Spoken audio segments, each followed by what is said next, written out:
할렐루야. 2024년 1월 18일 목요일 아침입니다.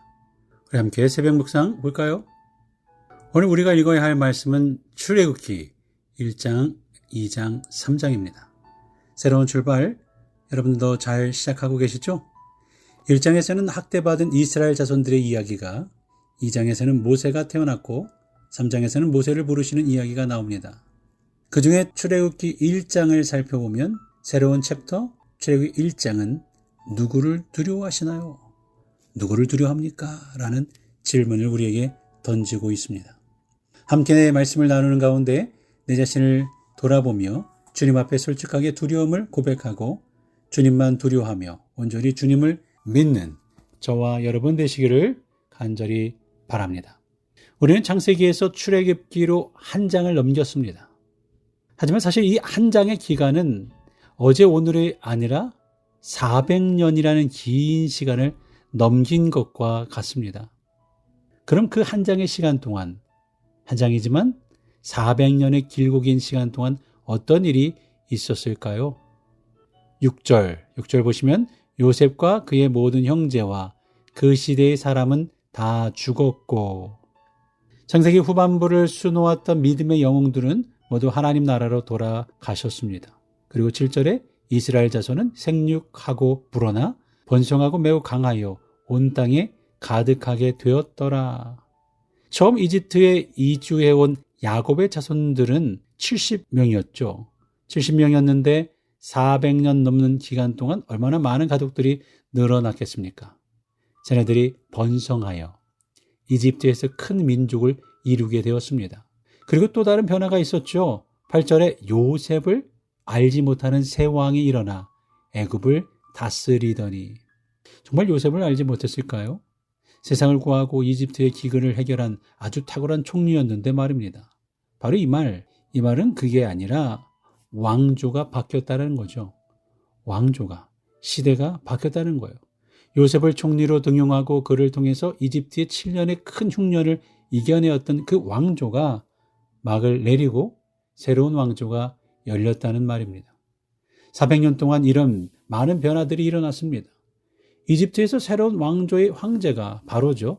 바로가 또 다른 두려움에 직면하게 됩니다.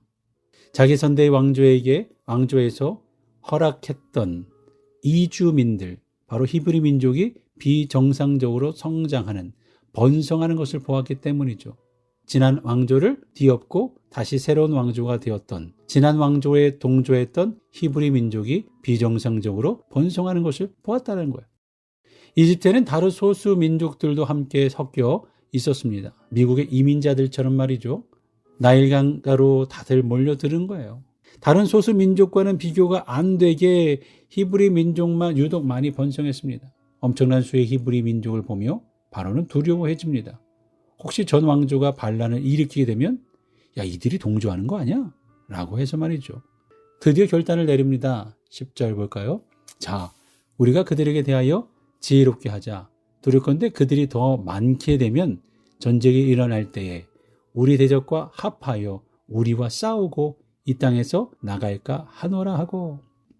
바로의 심리 상태는 두려움이었어요. 비정상적으로 불어나는 히브리 민족을 보고 두려움을 느낀 거죠. 이들이 더 번성하게 되면 반란의 적을 동조하는 민족, 오히려 적이 될 수 있다라는 거죠. 히브리 민족이 불어나는 것을 두려워하여서 그들에게 감독관을 붙이면서 이제 일을 하게 만들죠. 감독관을 세워 많은 부역의 짐을 지우려고 합니다. 그렇게 되면 히브리 민족이 일하다가 죽어서 자연스럽게 숫자가 줄어들지 않을까 한 거죠. 그런데 현실은 그렇지 않더라라는 말입니다. 하나님의 백성은 날로 번성하고 불어납니다. 그 두려움의 끝이 15절, 바로 15절, 16절입니다. 애굽의 왕이 히브리 산파 시프라라 하는 사람과 부하라 하는 사람에게 말하여 이르되 너희는 히브리 여인을 위하여 해산을 도울 때에 그 자리를 살펴서 아들이거든 그를 죽이고 딸이거든 살려두라. 영아를 살해하라는 살해 명령으로 치닫게 됩니다. 바로는 힘이 있는 사람입니다. 영향력이 있는 사람입니다. 말 한마디에 사람을 살리기도 하고 사람을 죽이기도 하는 사람이죠. 우리도 두려움을 느끼는데 힘이 있는 사람은 두려움을 폭력으로 풀어냅니다. 힘이 없는 사람은 두려운 대상을 회피하게 됩니다. 양극단이지만 근원은 같습니다. 두려움이죠. 당시 히브리인들 가운데 시프라와 부하라 하는 산파가 있었습니다. 여러 산파가 있었겠지만 대표적으로 표현한 것 같아요. 이 사람들은 왕 파라오 바로의 영아 살해 명령을 들었습니다.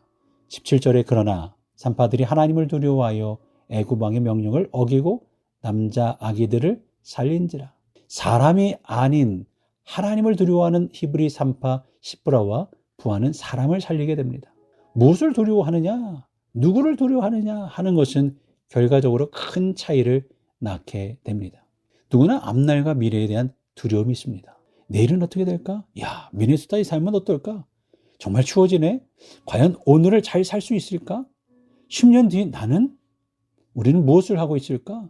우리의 자녀는 사람들은 한계를 가지고 살아가고 있기 때문에 두려움을 가지고 있습니다. 그런데 무엇을 두려워하느냐, 누구를 두려워하느냐 하는 것은 큰 차이가 있습니다. 바로처럼 사람을 두려워하는데 힘이 있다면 사람을 죽이는 길로 가고, 시프라와 부하처럼 하나님을 두려워하게 되면 생명을 살리는 두려움이 된다는 말입니다. 우리는 누구를 두려워합니까? 무엇을 두려워합니까? 우리는 두려워할 분을 두려워해야 합니다. 하나님 한 분만을 두려워하면 사람에게 당당하게 됩니다. 하나님 한 분만을 두려워하면 불필요한 명령에 목숨을 걸 필요가 없게 됩니다. 하나님 한 분만을 두려워하면 사람을 피하지 않게 됩니다. 하나님 한 분을 두려워하면 내 주변에 죽어가는 사람들도 살리게 되는 생명 사랑의 역사를 내 몸으로, 내 손으로 만들어내게 됩니다. 하나님의 사람, 그리스도인들은 생명을 살리는 일을 해야 합니다. 우리는 예수님을 따르는 제자인데 내가 예수 믿고 하나님만을 두려워함으로 주변 사람들이 행복해야 합니다. 시프라의 이름은 아름다움이라는 뜻입니다. 부하는 영화로움이라는 뜻이죠. 이름의 뜻대로 이들은 사는 거예요. 우리도 생명을 살리는 아름답고 영화로운 삶을 살아갈 수 있는 우리 미네소타 한인연합감리교회 되시기를 우리를 살리시는 주님의 이름으로 간절히 축원합니다. 오늘 이 아침도 내 자신을 돌아보며 생명을 살리는 일을 하며 살아가는지, 아니면 누군가에게 피해를 주고 생명을 죽이는 일을 하는지 곰곰이 생각해 보기 바랍니다. 또한 내가 누구를 두려워하는지 가슴에 손을 얹고 생각하며 말씀을 묵상해 보기 바랍니다. 그러면서 서로를 위해 기도해 주시고 하나님께서 오늘 나에게 바라시는 것이 무엇인지 주님의 말씀을 들어보시기 바랍니다. 주의 말씀에 귀 기울이며 여러분의 삶으로 나아가시기 바랍니다. 우리 함께 기도하며 나아갑니다.